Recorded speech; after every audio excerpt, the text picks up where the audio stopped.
नमस्ते विद्यार्थी मित्रांनो. आज आपण टाइप्स ऑफ केमिकल रिॲक्शन्स बद्दल बोलणार आहोत. कालच्या लेक्चरपर्यंत आपल्याला केमिकल रिॲक्शन म्हणजे काय हे समजलेलं आहे. केमिकल रिॲक्शन मांडायचे कशा म्हणजे केमिकल इक्वेशन म्हणजे काय हे आपल्याला कळलेलं आहे आणि केमिकल इक्वेशन बॅलन्स कसे करायचे असतात याची चर्चा आपण ऑलरेडी केलेली आहे. आज आपण काय पाहणार आहोत, टाइप्स ऑफ केमिकल रिॲक्शन. या मॉड्यूलमध्ये आपण टाइप्स ऑफ केमिकल रिॲक्शन्सपैकी कॉम्बिनेशन रिॲक्शनबद्दल चर्चा करणार आहोत. त्यासाठी काही एक्झाम्पल आपल्याला समजून घेणं अपेक्षित आहे. आपल्या आसपास असणाऱ्या काही गोष्टी आपल्या समोर दाखवल्या जातील किंवा काही रिॲक्शन्स आपल्याला दाखवले जातील आणि मग आपण समजून घेऊया की कॉम्बिनेशन रिॲक्शन कशाला म्हणायचं. ज्यावेळेस एखादी केमिकल रिॲक्शन घडते त्यावेळेस ॲक्च्युली काय घडत असतं, एखादा ॲटम म्हणजे ज्यावेळेस आपण केमिकल इक्वेशन मांडू त्यावेळेस आपल्याला दिसेल की एखाद्या ॲटमच्या जागेवर दुसरा ॲटम आला आहे. म्हणजे असं झालं का एखादा ॲटम डिस्ट्रॉय झाला आणि त्याच्या जागेवर नवीन आला आहे. तसं होत नाही ॲक्च्युली. ज्यावेळेस रिॲक्शन घडत असते त्यावेळेस काय होत असतं, नवीन काही बॉन्ड तुटतात आणि काही बॉन्ड नव्याने तयार होतात. फक्त एवढं लक्षात ठेवायचं, केमिकल रिॲक्शन घडते म्हणजे काय होतं, काही बॉन्ड तुटतात आणि काही बॉन्ड नव्याने तयार होतात. हे काय आपल्याला लिहावं लागणार नाही, हा फक्त समजून घेण्याचा मुद्दा आहे, हे लक्षात आलं पाहिजे. हे वाक्य महत्त्वाचं आहे याच्यातलं. Chemical reaction involves the breaking and making of bonds between the atom to produce new substance. नवीन पदार्थ तयार होण्यासाठी केमिकल रिॲक्शनमध्ये काय घडतात, बॉन्ड तयार होतात, काही बॉन्ड तुटतात, काही बॉन्ड नव्याने तयार होतात. आता समोर एक्झाम्पल पहा, कोळसा जळताना दिसतोय. So this is burning of coal. हवेत जळतोय. हवेत ऑक्सिजन ज्वलनास मदत करणारा गॅस आहे हे आपल्याला माहिती असलं पाहिजे. मग हा कोळसा अर्थात कार्बन आणि हवेतला ऑक्सिजन ज्यावेळेस एकत्र येतो त्यावेळेस काय तयार होणार आहे, कार्बन डायऑक्साईड तयार होतो. काय तयार होतो, कार्बन डायऑक्साईड.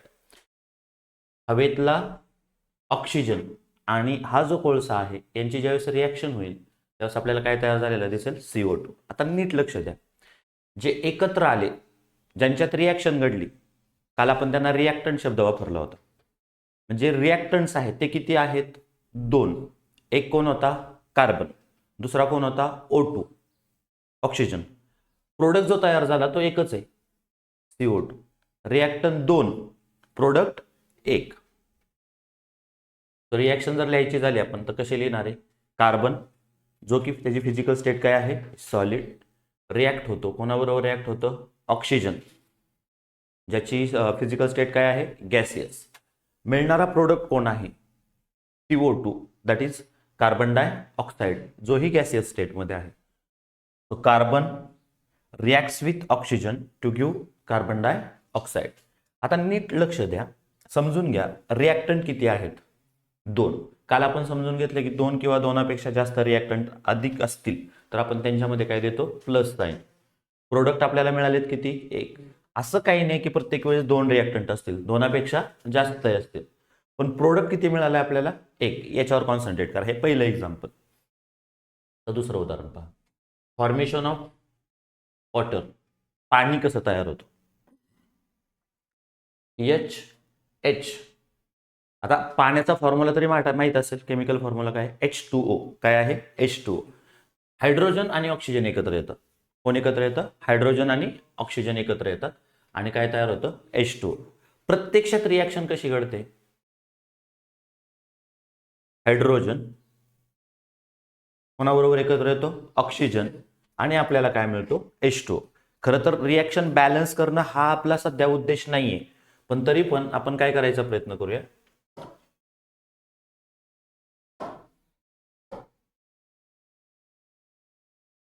हायड्रोजन जो कोणत्या फॉर्ममध्ये असतो, गॅसियस. ऑक्सिजन जो कोणत्या फॉर्ममध्ये आहे, गॅसियस. काय मिळतो आपल्याला, H2O. कोणत्या स्टेटमध्ये, physical state, liquid. So hydrogen oxygen एकत्र आले, H2O. आपल्याला समजून घ्यायचं वेगळं, पण जाता जाता आपण बॅलन्स कसं करायचं हे पण एकदा एक उदाहरण त्याचं घेऊन जाऊ.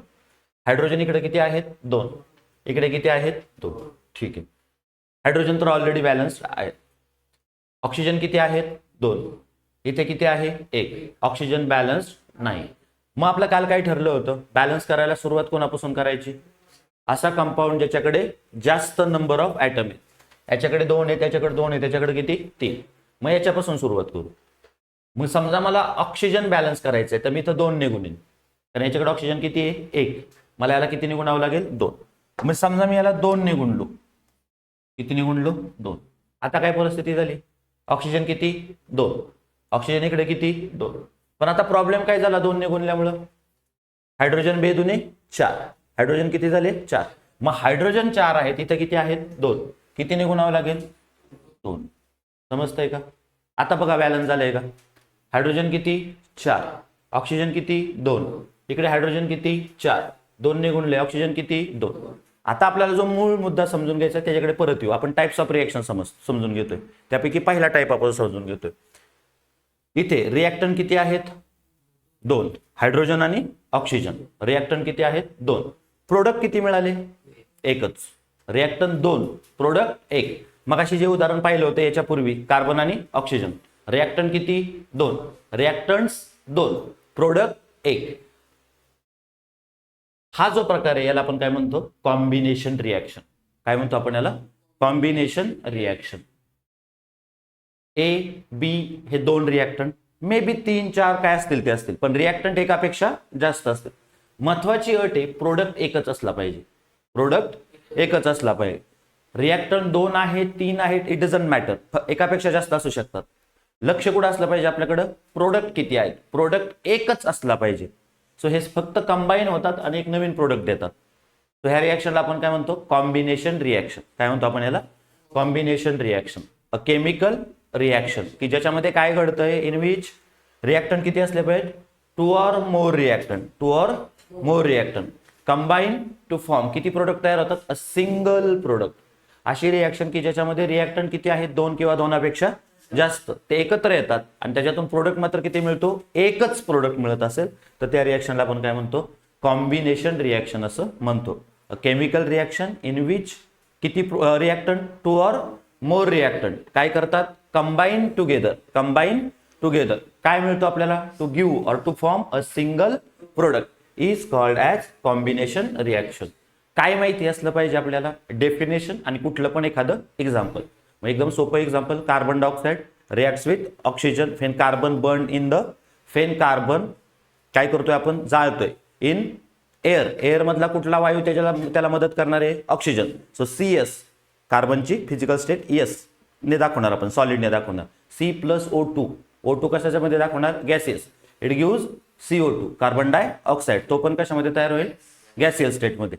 सो साधं एक एक्झाम्पल द्यायचं आणि काय करायचं, वाटलं तर एक जनरल पण लिहा, A+B इट गिव्स AB. आणि पर्टिक्युलरली एखादं एक्झाम्पल लिहायचं असेल तर कार्बन डायऑक्साइडचं एक्झाम्पल तुम्ही लिहू शकता. समजलेलं आहे, समजलेलं आहे. इथे आपल्याला कॉम्बिनेशन रिएक्शन बद्दल समजले. आता याच्यात 2 मुद्दे फक्त ऍडिशनली आपण पाहणार आहोत. कॉम्बिनेशन रिएक्शन हा प्रकार एक मुख्य प्रकार आपला झाला, बाकीचे प्रकार आपण नंतर वेगवेगळ्या पद्धतीने पाहणार आहे. पण अजून एक लक्षात ठेवा, काही रिएक्शन होत असताना एक तर हीटची गरज पडते, म्हणजे रिएक्टंट एकत्र येण्यासाठी हीट द्यावी लागते, हीट द्यावी लागते. किंवा काही रिएक्शन मध्ये प्रोडक्ट तयार होत असतानाच हीट बाहेर पडते. काय होते, हीट बाहेर पडते. Heat is one of the form of energy, heat is one of the form of energy. म्हणजे थोडक्यात आपण असं म्हणू शकतो, एनर्जी प्रवेश करते. तुम्ही ज्यावेळेस एखाद्या रिएक्शन मध्ये रिएक्टंट एकत्र येण्यासाठी एनर्जी देता, एनर्जी देता, हीट एनर्जी देता, बरोबर. किंवा दुसरा प्रकार आहे की ज्याच्यामध्ये हीट एनर्जी काय होते, बाहेर पडते. मग अशा रिएक्शनला काय म्हणायचं असतं हे देखील आपण इथं समजून घेण्याचा प्रयत्न करू. पहा आता एक समोर ऍक्टिव्हिटी तुम्हाला दाखवलेली आहे. एक बीकर आहे, इथे एक बीकर आहे. काय घेतलंय आपण याच्यात, पाणी. या बीकरमध्ये आपण काय घेतलंय, पाणी. आणि पलीकडच्या बीकरमध्ये काय घेतलेलं आहे, कॅल्शियम ऑक्साईड. थर्मोमीटर कशासाठी घेतलेला आहे, टेम्परेचर मोजायचं आपल्याला. आता टेम्परेचर म्हणजे काय, या 8वीला पुस्तकात डेफिनेशन आहे. टेम्परेचर म्हणजे काय, एखाद्या पदार्थाचा हॉटनेस और कोल्डनेस मेजर करण्यासाठी जे वापरतात, जे युनिट वापरतात त्याला आपण काय म्हणतो, temperature. Temperature is nothing but measure of hotness और कोल्डनेस ऑफ द बॉडी. आता हॉटनेस आणि कोल्डनेस ऑफ द बॉडी म्हणजे काय, हॉटनेस इंडिकेट करतं की तिथं हीट एनर्जी जास्त आहे, कोल्डनेस काय इंडिकेट करतं की तिथे हीट एनर्जी कमी. टेम्परेचर वाढलं हे काय मेजर करणार आहे, हॉटनेस वाढलं म्हणजे काय वाढलं, हीट एनर्जी वाढली. लक्षात येतंय. सो आपण पहा या ठिकाणी सध्या पाणी घेतलंय, याच्यामध्ये काय घेतलंय, कॅल्शियम ऑक्साईड घेतलंय आणि थर्मोमीटर घेतलाय, ज्याचं आत्ताचं मेजरमेंट किती आहे, 25 डिग्री सेल्सिअस. समजलं इथपर्यंत? चला पुढे जाऊया.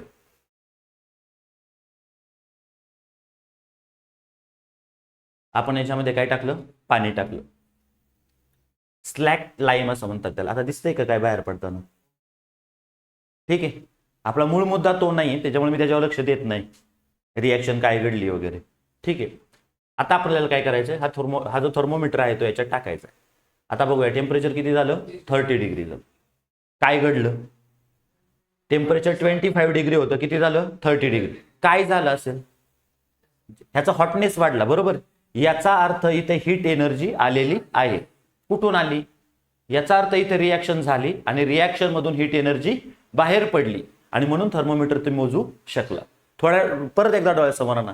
इकडे बीकर होतं, इकडे कॅल्शियम ऑक्साईड होतं, आपण थर्मोमीटर बघितला होता ज्याचं टेम्परेचर किती होतं, 25 डिग्री. नंतर आपण काय केलं, पाणी याच्यात ओतलं, यांच्यात रिॲक्शन झाली. ह्या रिॲक्शन होत असताना एक वायू बाहेर पडतो, ऑफकोर्स तो कार्बन डायऑक्साईड आहे. आणि आपल्याला दुसरं ऑब्झर्वेशन काय दिसलं की जे 25 डिग्री सेल्सिअस हे थर्मोमीटर मोजत होता ते किती मोजायला लागला, 30 डिग्री. मी त्याच्यासाठी बेसिक कॉन्सेप्ट सांगितली तुम्हाला. 25चं किती झालं, 30. टेम्परेचर मोजतं काय, हॉटनेस किंवा कोल्डनेस. जेवढं जास्त टेम्परेचर तेवढं हॉटनेस जास्त. मग 25चं 30 झालं म्हणजे हॉटनेस वाढला. हॉटनेस म्हणजे काय, तिथे हीट एनर्जी वाढली. कुणी दिली, मग या रिॲक्शन मध्ये एनर्जी बाहेर पडली. लक्षात येते का, समजतंय का मी काय सांगतोय, एनर्जी इज रिलीज. आता प्रत्यक्षात रिॲक्शन काय घडते बघा. हा जो कॅल्शियम ऑक्साईड होता त्यालाच क्विक लाईम म्हणतात. दुसरा शब्द काय आहे, quick lime. Calcium oxide of course physical state काय होती, सॉलिड, म्हणून एस ने दाखवलेला आहे. त्याला दुसरं नाव काय आहे, क्विक लाईम. रिॲक्शन कोणाबरोबर करतोय आपण आता, रिॲक्शन इकडून काय टाकलं होतं आपण याच्यात, पाणी, H2O, जे की लिक्विड स्टेटमध्ये होतं. आता ह्या दोघांच्यात रिॲक्शन झाली. रिॲक्शन नंतर आपल्याला काय मिळतं, कॅल्शियम हायड्रॉक्साईड, ज्याला आपण काय म्हणतो, स्लॅक लाईम. आलं लक्षात.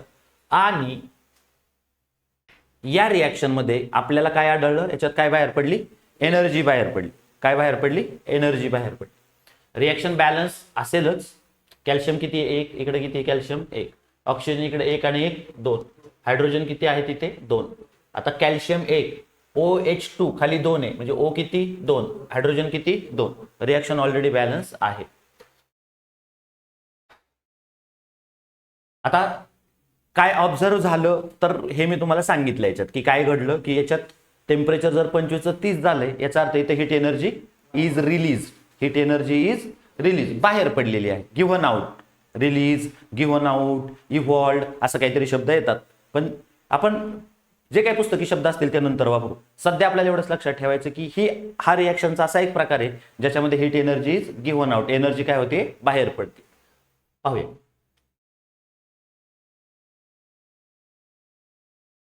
माहिती असू द्या, इथं जे स्लेक लाईम तयार होतं ते कशासाठी वापरतात, आपण चुना म्हणून लावतो ना. आपल्याला ग्रामीण भागात आपण म्हणतो भिंत फक्त पांढरी करायची, काय लावलाय, चुना लावलाय. तो त्याच्यासाठी त्याचा वापर करतात. हा जो कॅल्शियम हायड्रॉक्साईड आहे, कार्बन डायऑक्साईड बरोबर त्याची रिॲक्शन होते आणि कॅल्शियम कार्बोनेट तयार होतं.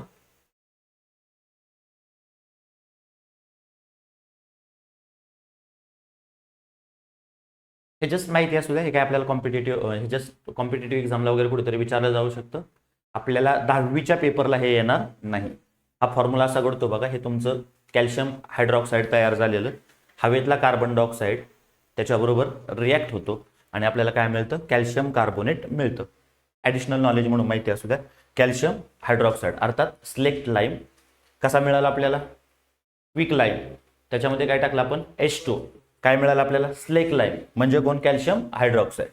त्याची रिॲक्शन कोणाबरोबर झाली, कार्बन डायऑक्साईड. आणि काय मिळालं आपल्याला, कॅल्शियम कार्बोनेट. फरशीचा फॉर्म्युला सुद्धा कॅल्शियम कार्बोनेटच असतो. हे माहिती असू द्या फक्त ॲडिशनल नॉलेज म्हणून. ठीक आहे, पुढे जाऊया. आत्ता आपण सांगितलं की मगाच्या रिॲक्शन मध्ये काय झालं होतं, रिॲक्शन झाली. त्या रिॲक्शन नंतर काय बाहेर पडलं होतं, एनर्जी बाहेर पडली होती. Exothermic reaction. थर्मिक म्हणजे थर्मल हीट एनर्जी. एक्झिट म्हणजे बाहेर पडणे. ज्या रिॲक्शन मध्ये हीट एनर्जी बाहेर पडते, ज्या रिॲक्शन मध्ये हीट एनर्जी बाहेर पडते त्यांना आपण काय म्हणतो, एक्झोथर्मिक रिॲक्शन. काय म्हणतो त्यांना आपण, एक्झोथर्मिक रिॲक्शन. एक एक्झाम्पल आपल्याला दिलेला आहे burning of natural gas. Methane नावाचा गॅस आहे जो ऑक्सिजन ऑफकोर्स हवेत जाळला म्हणजे ऑक्सिजनच्या प्रेझन्समध्ये जाळला. या रिॲक्शनमध्ये कार्बन डायऑक्साइड आणि H2O तयार होतं. कार्बन डायऑक्साइड आणि H2O तयार होतं. एक जाता जाता जस्ट प्रश्न विचारून जातोय, ही रिॲक्शन कॉम्बिनेशन रिॲक्शन आहे का? नाही. रिॲक्टंट किती आहेत? 2. प्रोडक्ट सुद्धा किती आहेत? 2. कॉम्बिनेशन रिॲक्शन मध्ये प्रोडक्ट किती पाहिजे? एकच. ही कॉम्बिनेशन रिॲक्शन नाही. ठीक आहे. आता या रिॲक्शन मध्ये ऍडिशनली काय दाखवायला पाहिजे? इथं हीट बाहेर पडलेली दाखवायला पाहिजे. This is example of exothermic reaction. मग हीट एनर्जी बाहेर पडलेली दिसली पाहिजे. आलं लक्षात? ज्या रिॲक्शन मध्ये हीट बाहेर पडते त्या रिॲक्शनला आपण काय म्हणतो? एक्झोथर्मिक रिॲक्शन असं म्हणतो. बॅलन्स करत नाही बसायचं आपल्याला. मग आपण डेफिनेशन जर पेपरला आपल्याला विचारली तर माहिती असू द्या. काय घडतं? सारांश काय आहे? अशा रिॲक्शन की ज्यांच्यामध्ये एनर्जी बाहेर पडते. आपल्याला उत्तर लिहिण्याची प्रोसेस कुठून चालू होते? मेंदूपासून चालू होते. तुम्हाला समजलेलं असेल तर तुमच्या मेंदूत साठवलेलं असेल तर ते तुम्हाला फक्त पेपरमध्ये उतरवता आलं पाहिजे. आपल्याला समजून घ्यायचंय आपल्या लँग्वेजमध्ये. आपण आहोत सेमी इंग्लिशला, आपला पेपर असणार आहे इंग्लिशमध्ये, आपल्याला ते इंग्लिशमध्ये मांडायचं. आलं लक्षात? त्यामुळे न समजून घेता पाठांतर करणे म्हणजे निवळ पोपटपंची झाली, जी आपल्याला करायची नाहीये. मग आधी तुम्हाला एक्झोथर्मिक रिॲक्शन म्हणजे कळलंय का? हो, कळलंय. एक्झोथर्मिक रिॲक्शन म्हणजे काय? अशी रिॲक्शन की ज्याच्यामध्ये हीट एनर्जी बाहेर पडते. मग आपल्याला काय माहिती असलं पाहिजे? एनर्जी बाहेर पडणे याला टेक्निकल वर्डिंग पुस्तकी शब्दात काय म्हणायचंय? Energy is release, energy is given out, energy is evolved. त्याच्यापैकी जे योग्य वाटतं आणि पुस्तकात जे वापरले याच्यापैकी योग्य शब्द प्रयोग करायचे आणि उत्तर लिहायचं. मनाने जर उत्तर लिहायचं झालं तर मी काय लिहिलं असतं? अशी रिॲक्शन की ज्या रिॲक्शन मध्ये एनर्जी बाहेर पडते. The reaction in which heat energy is given out किंवा the reaction in which heat energy is evolved. आलं लक्षात? The reaction in which heat energy is given out is called as exothermic reaction. So प्रत्येक वेळेस अगदी पुस्तकी भाषेत जसंच्या तसं पुस्तकात किंवा गायडात दिले पाठांतर करायला वेळ घालवला की काय होतं? आपल्याला अभ्यास बोरिंग होतो. गोष्टी समजून घ्या. देवाने जो मेंदू दिलाय त्या मेंदूची क्षमता आहे, योग्य वेळी तो आपल्याला काय करून देतो? आपल्याला जे नॉलेज आहे ते बाहेर पडतं. ते मेंदूची क्षमता आहे. असोसिएशन न्यूरॉन आपल्या मेंदूमध्ये तेवढ्यासाठीच असतात. त्यामुळे बिनडोकपणे नुसतं पाठांतर करणं, समजून नाही घ्यायचं, नुसतंच पाठ करायचं, कुणीतरी लिहून दिलंय आणि तेच वाचत बसायचं, ही अभ्यास पद्धती तुम्हाला पुढच्या शिक्षणामध्ये काही कामाची नाही. हे झालं फाउंडेशन खरं. आलं लक्षात? ते थोडंसं व्यवस्थित समजून घ्या आणि ते आपल्याला पुढे व्यवस्थित मांडता आलं पाहिजे. सो हे अनेक रिॲक्शन बद्दल बोलतायत म्हणून इथे शब्दप्रयोग काय केलाय त्यांनी? रिॲक्शन्स. अशा रिॲक्शन इन विच काय घडलं? Heat is release. Heat is release. Obviously reaction म्हणजे प्रोडक्ट तयार होणार आहेत. प्रोडक्ट तयार होणारच आहेत, पण त्याच्याबरोबर अजून काय घडणार आहे? Energy is release. अशा ज्या रिॲक्शन असतात त्यांना आपण काय म्हणतो? एक्झोथर्मिक रिॲक्शन्स असं म्हणतो. मगाचं जे उदाहरण होतं आपलं क्विक लाईम आणि H2O आलं की ज्यांनी स्लेक लाईम तयार केला, ते सुद्धा कशाचं एक्झाम्पल होतं? एक्झोथर्मिक. हे एक्झाम्पल कशाचं आहे? एक्झोथर्मिक रिॲक्शनचं आहे. एक एक्झाम्पल तुमचं पाठ असलं पाहिजे. रेस्पायरेशन रिॲक्शन हे तुम्हाला लाईव्ह प्रोसेसेस पार्ट फर्स्ट आणि पार्ट सेकंड असे 2 धडे आहेत. So live processes part first मध्ये आपण रेस्पायरेशन मध्ये खूप डिटेल बोलणार आहोत. आपण जे काही खातो त्यापैकी ग्लुकोज जो आहे, जो आपल्याला मेन एनर्जीचा सोर्स म्हणून वापरला जातो. कार्बोहायड्रेट हे एनर्जीचे मुख्य सोर्स म्हणून वापरले जातात. ज्यावेळेस आपण ऑक्सिजन घेतो, हवेतला ऑक्सिजन घेतो, तो ऑक्सिजन आणि सेलमध्ये असणारा C6H12O6 मायटोकॉन्ड्रिया नावाचा एक शरीरामध्ये सेलमध्ये तुमच्या काय असतो? सेल ऑर्गॅनल असतो. तिथं हे सगळं घडतं. म्हणून आपण कधीतरी वाचला असेल mitochondria are called as power house of the cell. Power house त्यांना म्हटलं जातं. आता पुढे पहा, यांची रिॲक्शन होते. कार्बन डायऑक्साइड तयार झाला, H2O तयार होतो आणि एनर्जी बाहेर पडते. 38 ATPच्या स्वरूपात ही एनर्जी बाहेर पडते. आपण याला एरोबिक रेस्पायरेशन असं म्हणतो. आता सध्या आपला मुद्दा हे समजून घेणं नाही की हे रेस्पायरेशन म्हणजे काय असतं. हा एक रिॲक्शनचा प्रकार आहे ज्या रिॲक्शन मध्ये एनर्जी बाहेर पडते, म्हणजे it is example of exothermic reaction.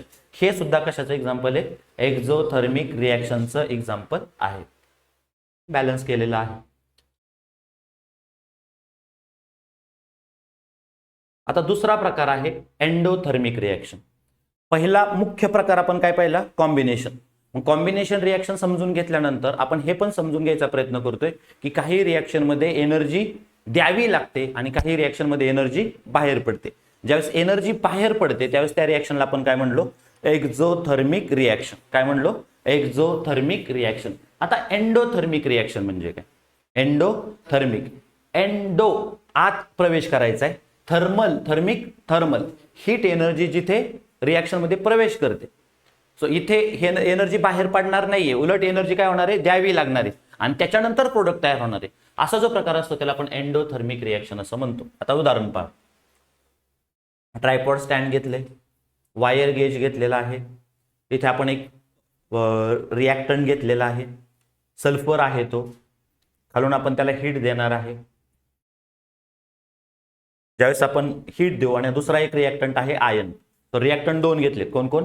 Sulphur आणि आयन, आणि खालून आपण त्याला काय देतोय? हीट. जर याला हीट दिली नाही, ह्या दोघांच्या मध्ये रिॲक्शन होणार नाही. याला हीट दिली म्हणजे याच्यात एनर्जीने प्रवेश केला. थोडक्यात या एनर्जीचा उपयोग करून यांच्यामध्ये काय होते? रिॲक्शन होते, आणि रिॲक्शन नंतर आपल्याला जो प्रोडक्ट मिळतो त्याला आयन सल्फाइड असं म्हणतात. FeS हा त्याचा काय आहे? केमिकल फॉर्म्युला आहे. सो सल्फर आणि आयन यांची रिॲक्शन घडण्यासाठी आपल्याला बाहेरून एनर्जी द्यावी लागली, एनर्जी द्यावी लागली. हा जो प्रकार असतो, हा जो रिॲक्शनचा प्रकार आहे त्याला काय म्हणतो आपण? Endothermic reaction. काय म्हणतो आपण त्याला? Endothermic reaction. Ion, ferrous, sulphur react झाले, पण हे रिॲक्ट होण्यासाठी आपल्याला काय द्यावी लागली?